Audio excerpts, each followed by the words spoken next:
दोस्तों, नारद जी ने एक आश्रम में जन्म लिया था। उनकी माँ उस आश्रम की सेविका थी। नारद जी का बचपन ऋषि कुमारों के साथ खेल कूद कर आश्रम में ही बीता। ऋषि महर्षियों के संग ने उनके मन में छुपी हुई आध्यात्मिक जिज्ञासा को जगा दिया और वे भी योग के रास्ते पर चल पड़े। अपनी तपस्या के बल पर उन्होंने रिद्धि सिद्धियां प्राप्त की और सदा के लिए अमर हो गए। तब नारद जी को यह अभिमान हो गया फ्रेंड्स कि उनसे बढ़कर इस पृथ्वी पर कोई भी दूसरा भगवान श्री विष्णु का भक्त नहीं है। उनका व्यवहार भी इस भावना से प्रेरित होकर कुछ बदलने लगा। वे भगवान के गुणों का गान करने के साथ साथ अपने सेवा कार्यों का भी वर्णन करने लगे। भगवान से कोई भी बात छुपी नहीं रहती, अतः उन्हें तुरंत इसका पता चल गया। भला वे अपने भक्त का पतन कैसे देख सकते थे, इसलिए उन्होंने नारद जी को इस दुष्वृत्ति से बचाने का निर्णय किया। एक दिन नारद जी और भगवान श्री विष्णु साथ साथ वन में कहीं जा रहे थे कि अचानक भगवान श्री विष्णु एक वृक्ष के नीचे थक कर बैठ गए और बोले, नारद, हम तो थक गए, बहुत जोर से प्यास लगी है, कहीं से पानी मिल जाए तो ले आओ। हमसे तो प्यास के मारे चला ही नहीं जा रहा है, हमारा तो गला सूख रहा है। नारद जी तुरंत सावधान हो गए। उनके होते हुए भला भगवान प्यासे रहें, ये कैसे हो सकता था। वे बोले, भगवान, मैं अभी आया,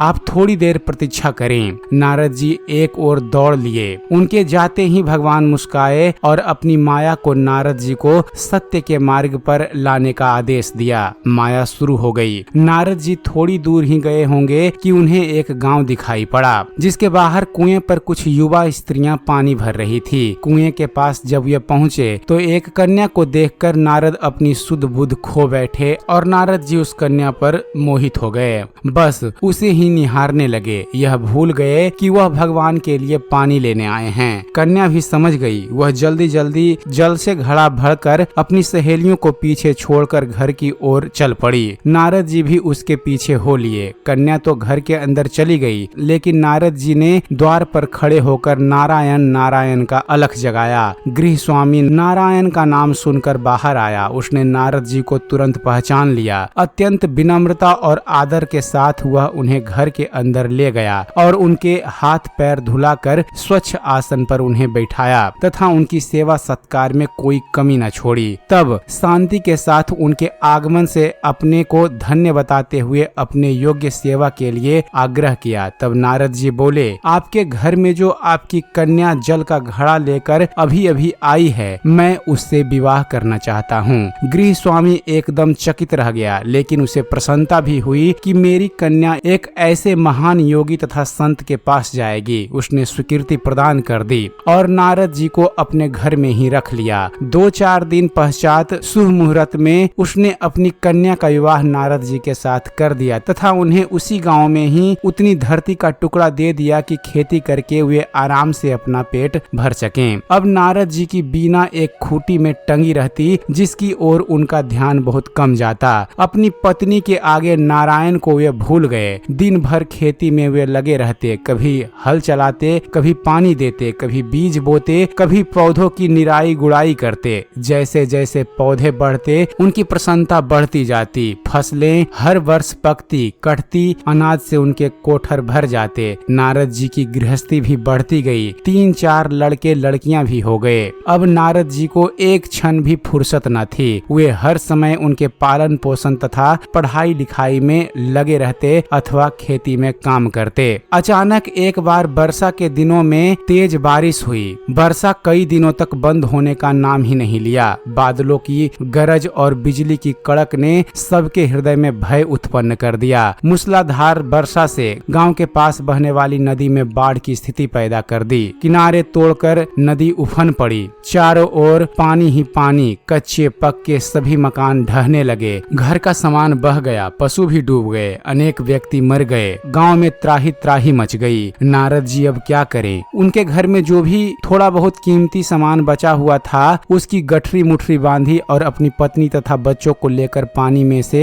होते हुए जान बचाने के लिए घर से बाहर निकले। बगल में गठरी, एक हाथ में एक बच्चे को पकड़े, दूसरे में अपनी पत्नी को संभालते तथा पत्नी भी एक बच्चे को गोद में लिए एक को हाथ में पकड़े धीरे धीरे आगे बढ़ने लगी। पानी का बहाव अत्यंत तेज था तथा यह भी पता नहीं चलता था कि कहाँ गड्ढा है और कहाँ टीला। अचानक नारद जी ने ठोकर खाई और गठरी बगल से निकलकर बह गई। नारद जी गठरी कैसे पकड़े, दोनों हाथ तो घिरे थे। सोचा जैसा ईश्वर की इच्छा, वह फिर कमा लेंगे। कुछ दूर जाने पर पत्नी एक गड्ढे में गिर पड़ी और गोद का बच्चा बह गया। पत्नी बहुत रोई, लेकिन क्या हो सकता था। धीरे धीरे और 2 बच्चे भी पानी में बह गए। बहुत कोशिश की उन्हें बचाने की, लेकिन कुछ न हो सका। दोनों पति पत्नी बड़े दुखी, रोते कलपते एक दूसरे को सांत्वना देते आगे कोई ऊंची जगह ढूंढते बढ़ते रहे। एक जगह आगे चलकर दोनों एक गड्ढे में समा गए। नारद जी तो किसी प्रकार से गड्ढे में से निकल गए, लेकिन उनकी पत्नी का पता नहीं चला। बहुत देर तक नारद जी उसे इधर से उधर दूर दूर तक ढूंढते रहे, लेकिन व्यर्थ। रोते रोते उनका बुरा हाल था। हृदय पत्नी और बच्चे को याद करके फटा जा रहा था। उनकी तो सारी गृहस्थी ही उजड़ गई थी। बेचारे क्या करें, किसे कोसें, अपने भाग्य को या भगवान को। भगवान का ध्यान आते ही नारद जी के मस्तिष्क में प्रकाश फैल गया और पुरानी सभी बातें याद आ गई। वे किस लिए आए थे और कहाँ फंस गए। ओहो, भगवान श्री विष्णु तो उनकी प्रतीक्षा कर रहे होंगे। वो तो उनके लिए जल लेने आए थे और यहाँ गृहस्थी बसाकर बैठ गए। बरसों बीत गए गृहस्थी को बसाने में और फिर सब नष्ट हो गया। क्या भगवान अब भी मेरी प्रतीक्षा में उसी वृक्ष के नीचे बैठे होंगे। यह सोचते ही बाढ़ नदारद हो गई। गांव भी अंतर्ध्यान हो गया। वो तो घने वन में खड़े थे। नारद जी पछताते और शर्माते हुए दौड़े। उन्होंने देखा कुछ ही दूरी पर उसी वृक्ष के नीचे भगवान लेटे हैं। नारद जी को देखते ही वे उठ बैठे और मुस्कुरा कर बोले, अरे नारद, कहाँ चले गए थे? बड़ी देर लगा दी, पानी लाए या नहीं?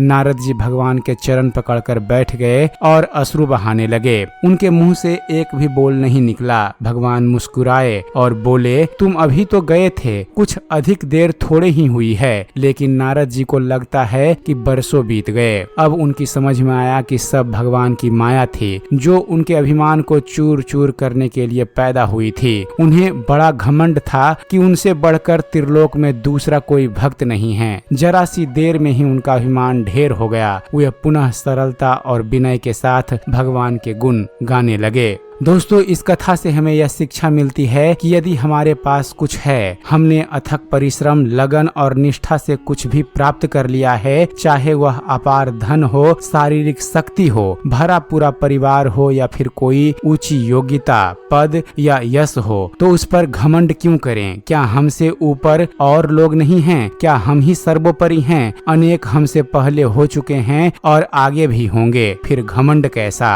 अपनी इस विशेषता से अपना और दूसरों का लाभ होने दें, तभी उसका कुछ महत्व है। अन्यथा वह तो कोयले की बोरी के समान है, जो आपके स्टोर में व्यर्थ ही बिना उपयोग के आए रखी है। इकट्ठा करने में नहीं, बांटने में सुख है, आनंद है। इसलिए ही शास्त्रों में कहा गया है कि सैकड़ों हाथों से इकट्ठा करो और हजारों हाथों से बांटो, क्योंकि सहायता और दान करने से कभी भी किसी की दौलत कम नहीं होती। तो एक बार प्रेम से बोलिए, जय श्री कृष्ण, जय श्री राधे।